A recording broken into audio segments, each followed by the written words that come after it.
கட்டுற கம்பில இருந்து அடிக்கிற ஆணி வரைக்கும் எல்லாம் குவாலிட்டியா இருக்கணும்ல. பிரகாஷ் போன்றவர்களுக்காகவே ஜிபிஆரின் டிஎம்டி கம்பிகள்.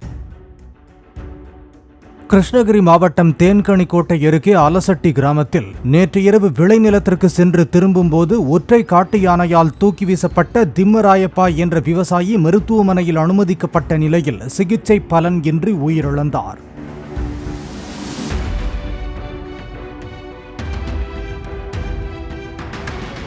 கடந்த 15 நாட்களில் யானை தாக்கி 3 பேர் உயிரிழந்துள்ளதால் யானைகள் ஊருக்குள் புகுவதை தடுக்க வனத்துறையினர் நடவடிக்கை எடுக்க வேண்டும் என அலசட்டி கிராம மக்கள் கோரிக்கை விடுத்துள்ளனர்.